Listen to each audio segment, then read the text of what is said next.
Hi, my name is David Fraser, and I'm one of the candidates for city manager. I just appreciate the opportunity to answer these 10 questions. I feel sorry for you having to watch all these, by the way. Uh, for that reason, I'm going to try to kind of rapid fire this at you. I'm supposed to keep it under 30 minutes, but I'm hoping to keep it well under that for your benefit. And of course, obviously, hopefully, have some more time to talk more in depth later. I'm going to take the liberty to take these a little out of order. I am going to hit all 10 questions, but I'm going to take them a little bit out of order because I think some of them are interrelated, and I think it'll make it smoother and, frankly, quicker if I were to do that. So I know you have my resume in front of you, probably, or at least you've got the opportunity to, but just as a brief introduction, my name's David Fraser. My resume makes me look older than I am, by the way. I started as a city manager in my mid 20s, and I have managed 3 cities, a county, and 2 municipal leagues. Been the executive director at 2 state municipal leagues. The first question I'm going to take is actually my leadership style and management style, because I think that's probably a good place to start, which of course is your question too. Um, so I really believe in hiring. I believe that first-rate managers hire first-rate people, while second-rate managers hire third-rate people because they're afraid of being outshined. My philosophy is always to find the best people I can and to give them all the tools they need to do a good job. And I'm not worried if they are, frankly, I want to hire all my subject matter experts to be smarter than me in their areas. And so I will tell you, I am actually a former high school basketball coach, and my management style, I think because it's natural, but also because I think it works, my management style is very much a coaching style. Choose the best players, give them the best training, make the best game plans, and make the best in-game decisions. And that's a lot the way I manage a city as well. Um, Along with that, the question 10 asks, what metrics do I consider when conducting performance evaluations? And I will tell you, there are a lot of metrics you can use that come from, community surveys and that kind of thing. But the best metrics on performance evaluations are the ones you create when you establish goals and you make goals measurable and achievable.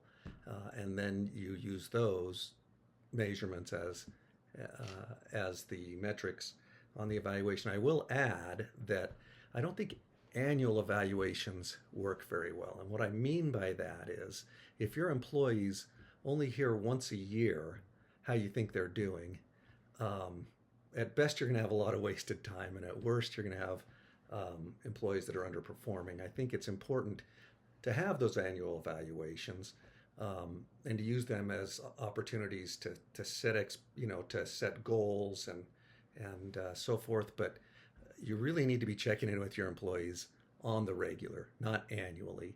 And that includes not only, making course corrections when necessary, but frankly, I really believe in catching employees doing good. And what I mean by that is, if the old adage that when it comes to your kids or whatever, that it takes I can't 7 positives to make up for 1 negative. It's true with all people. So you really need to you really need to not only spot when a course correction is necessary, but you need to spot when the employees are doing it right and point it out to them that they're doing it right and that you recognize and appreciate that. Question 6 also talks about employees. It's when there's a problem with one of the staff employees, do I always check with their manager before contacting the concerned employee? And the way the question's written, I'm going to answer it a couple of ways. Number one is I'm a strong believer in following the chain of command. And so if there's a performance issue with an employee, I'm going to work through their supervisor, or more accurately through my direct report. If there are a couple of supervisors in between, I'll typically work with the chain of command. There are some exceptions to that, of course, and that is if it's a whistleblower situation, you obviously are going to undertake an investigation of that differently than if there's just a performance issue. If there's a complaint about an employee, I tend to work that through the chain of command. If there's some noticeable performance issues, I work that through the chain of command. There are obviously some times when you need to change that due to extenuating circumstances, and sometimes um, there even is a complaint against this.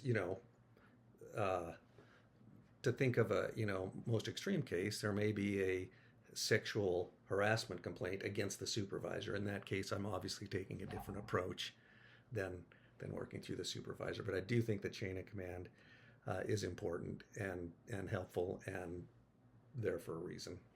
Um, and I could go into a lot of those reasons, but I won't for the sake of time here. Um, Question 4. When have I been faced with a complex and high stakes decision as a city manager? Uh, how did I, evaluate the options, work with stakeholders, and so forth? So I've had plenty of situations like that question describes. The one I think I'll share, and I'll not go into a great deal of detail, not only because of time, but because of appropriateness. Um, I had a chief of police who really was doing a very poor job as a leader, and moreover, came out publicly in some ways that were very embarrassing to the city, and in particular, some members of the city council, in some inappropriate ways. And of course, I had to deal with that employee issue, but being that it was a chief of police, it was that of course can become a big visible issue in the community, and especially in this case where he wanted to make it such. And he actually, engaged with a couple of one of the local TV stations, and alleged some things. It was very threatening in terms of what he might do, litigiously, and so it was very, and it was becoming a very visible issue in the community. I very much relied on my attorneys and my HR experts, but I had to make some very tough decisions about how to handle that situation. It had a lot of layers, and in fact, went on for about 6 months of his employment. Eventually, he was relieved of his duties, but in a way that we had really done our homework and laid the foundation for not only the public pushback that we thought would come, but the legal pushback that he promised to bring, which he did. And we spent about a year and a half in the courts over that. Ended up, because we had done it right, ended up prevailing entirely. In fact, I'll admit there was one point at which, I suggested maybe we want to just settle. The city council very much did not want to settle, and so we didn't, and we prevailed entirely on that case. So I followed my bosses, and they were right on that one. That does lead, as asked in question number 9 about ethical dilemmas. There were a plethora of ethical dilemmas in that situation. There were, of course, legal issues, and but there were also personal issues, not only for this individual, but for his department, the folks that worked for him, the other departments that worked with. It was fraught with all manner of dilemmas, and I think we got that one right, and it was because I had the right experts. I listened to them. I didn't make hasty decisions. I didn't make emotional decisions. I made well thought out and well planned decisions, and we ended up, again, I think I think that the proof is in the pudding on that one. We ended up replacing him with this spectacular police chief that really got the place in order, and there was, in the end, not only did we prevail legally, there was a lot of public support for the changes that we'd made, which was not assured from the beginning, for sure. You ask about, in question 5, about the millage rate, and particularly what will be the effects of inflation if the rollback option is chosen. By the way, it looks like you're just a few days away from making that final decision, and I'm not sure what that decision will be, but it looks like your options are anywhere from that rollback to uh, this. It looks like keeping it even with last year's mill rate, and I always take that very seriously. In fact, I've had more years that I've kept the mill, that I've been able to recommend a balanced budget with the mill rate even or rolled back.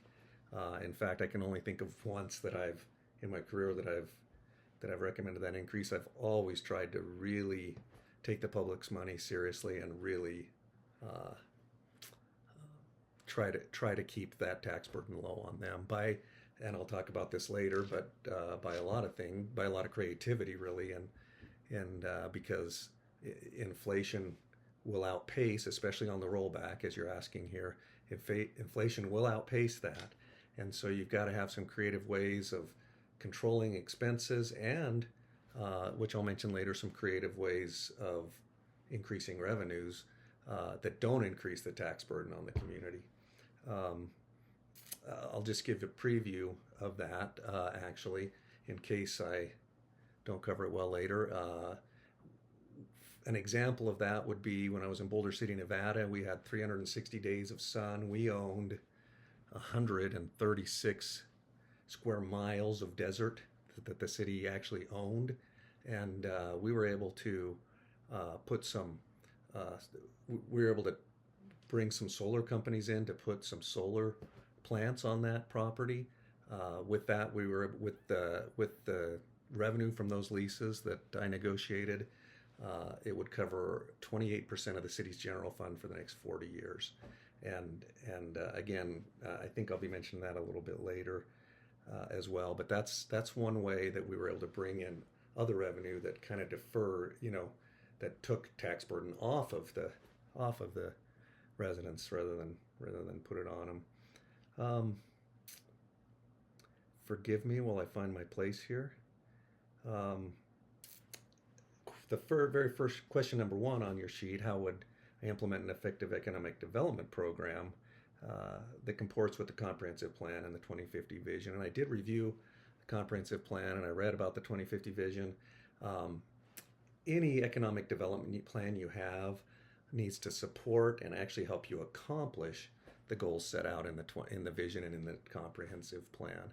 And the types of jobs that you're seeking, the types of businesses that you will be trying to attract, where you'll put them, all relate to that. I will say that I think this is very important. I will say that I think the foundational principle, the cardinal rule, if you will, of economic development is that you first take care of your businesses that are there. And there's a couple of good reasons for that. Number one is, rather than seeking the bird in the bush, you've got these businesses that are here. They're contributing to your community. Really, you owe them support. But moreover, growing those local businesses is much easier than attracting others. Now, that doesn't mean you don't go after the others, but you need to be growing the local businesses where you're doing that. And a second good reason for that is that businesses looking to enter your community are going to talk to those who are already there. And if the report is, man, the city takes care of you here, those folks are going to want to come be part of your community. If they get the opposite report, good luck. Good luck in your recruitments. And then finally, thematically, I'm kind of on the last one, where I'll cover questions 8, 3, and 7. Question 8 says, what do I think is the most unique challenge facing Palm Coast, and how would I plan on attacking it in both the short and long term? Now, I'm a little thrown by the word unique, because a lot of the things you're facing, some of your neighbors are facing, and in fact, some of the things you're facing, a lot of cities in the country are facing. Rapid growth, hurricane vulnerability, sustainability, transportation and traffic, economic diversification, even your aging population are some of the things that I've identified. I think that the rapid population growth uh, is kind of the big ticket item, and kind of is related to, and is absolutely related to housing needs, which are, you can almost use the word acute, not only in your area but nationwide. Housing infrastructure and development. You asked about infrastructure and development in uh, question 3, and the growth is going to require infrastructure.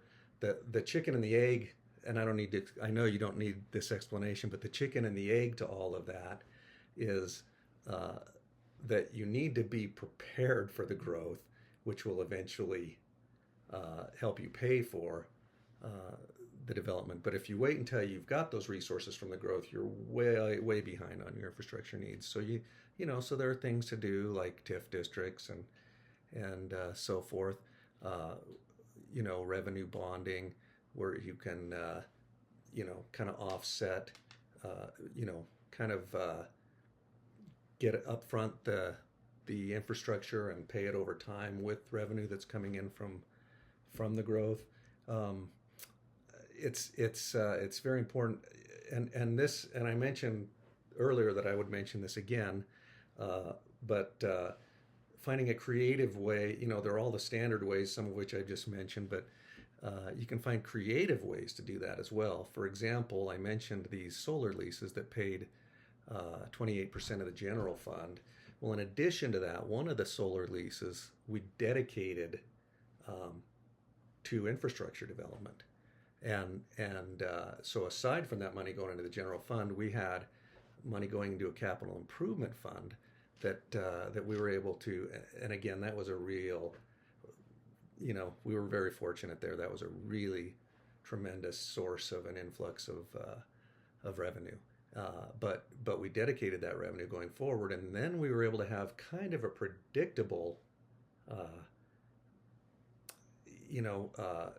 revenue stream coming in against which we could budget. And of course, then you go through all the prioritization tasks of what's the most, what's needed first and what's needed most, and how do these phase with the other projects, and you go through all of that, and you make a multi-year plan, and you have this much money, you get this far down the list. You have this much money, you get this far down the list, and you've made that list in a priority fashion, in which case it makes a lot of sense. And of course, I'm oversimplifying that a little bit for the sake of time here, and I'm sure I'm talking a little fast too, so I apologize for that. I'm trying to really squeeze a lot in to a short period of time. I have 30 minutes on the video, but I don't want to take 30 minutes of your time. Frankly, you've got a lot of these videos to watch. So I believe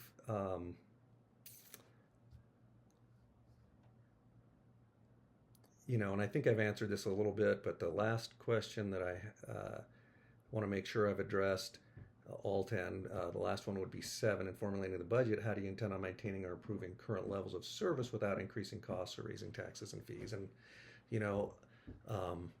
it really relates to what I just said. You got to be really conscientious and effective and efficient on your spending. But you should be being creative on the revenues. We have these statutory sources of revenue which are so important, but if we're going to grow and thrive without really leaning too heavily on the taxpayer, you need to get creative. So you play to your strengths. When I mentioned I was a basketball coach earlier, but to use a football analogy, when you're playing on the line, if you're so much bigger than the other guy, you push him out of the way. But that's not usually the case. It's usually more of a fair fight than that. And so, but you use that person's momentum to move them. Instead of trying to move them completely opposite of where the momentum is going, you use their momentum to carry them further than they meant to go, and therefore protecting the quarterback. Basically figure out where the current is, swim with it. And so I mentioned in Boulder City, we had all the sun, we had the property, and we were able to really play to our strengths there. I know that particular example won't work in Palm Coast, but Palm Coast most assuredly has its own unique strengths, and we need to play to those and be very conscientious that we're doing everything we can to not overburden the taxpayer. I believe I've covered all 10 questions. I appreciate your time here. I see I'm at 20 minutes. So if nothing else, I intend to give you 10 minutes of your life back. Appreciate it. Look forward to meeting y'all, and hope you have a great day.